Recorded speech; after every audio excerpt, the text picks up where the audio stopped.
Hello and welcome to In the Workshop with Mark Tunley, and I'm going to give a buyer's guide, a Mark Tunley buyer's guide to specialist rods. It is the 19th of September 2023. Right, specialist rods. Just going to start off with the lowest test curve and work upwards of a range of rods that I think most specialist anglers, if they had in their arsenal, will cover the vast majority of all situations. First of all, you want a 1.5 pound lightweight specialist rod, ideally with multi-tips.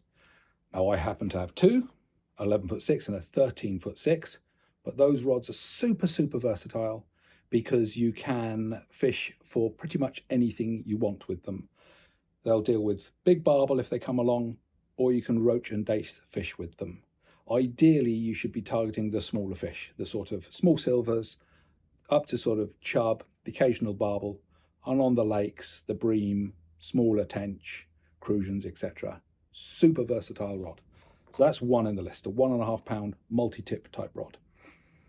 The second one to have in the specialist setup is the 1 3/4, 12 foot, 1 3/4.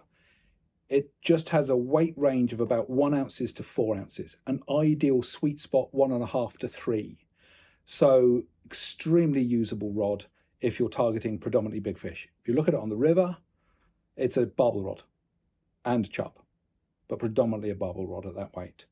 And you can fish, as I said, from 1 ounces to 4. So ideally, that'll be a summer sort of lovely rod for normal conditions. On the still waters, it's a dedicated buzzer rod. On the buzzers, long range tenching or long range breaming. It works well for that. But the 1.5 will work well for that because you don't usually need super heavy leads. So that's the lightweight rod done, the medium weight rod. And the next one is a decent jump up in test curve. Now, I always like to have a decent jump up. I don't see the point of having 1/4 pounds too much.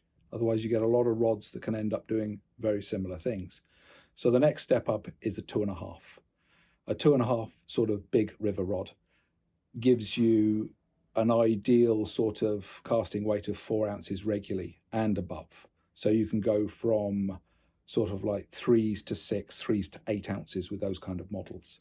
The dark carbon is a real sweetie, the Harrison Torix is a real sweetie, and the Free Spirit High S's, they're beautiful as well. They do big water rods. So that would cover everything from multi-tip, lightweight stuff, a standard sort of barbel rod, 1 3/4, and then the 2.5 is a big river rod, predominantly west, where they use mainly for that. But I do build a surprising amount for long range bream anglers, guys who want to put out 3 ounce feeders as far as they can go, proper big stuff, long range bream fishing. So if you have those 3 fishing rods in your specialist rod world, you're done. And then the next one you need is a dedicated specialist's feature finder spot rod, a find feed specialist.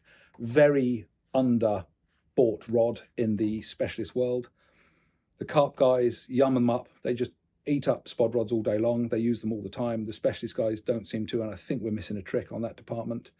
You can use them for deeper work, finding out what's on the riverbed, on the lake, etc. You can bait up feeder fish with them. They're incredibly versatile.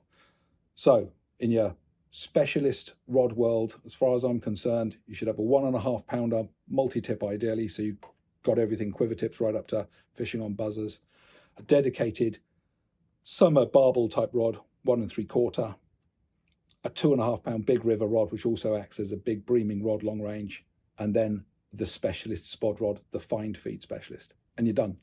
That will cover nearly everything. So that's Tunley's take on Buyer's Guide for Specialist Rods, September 23.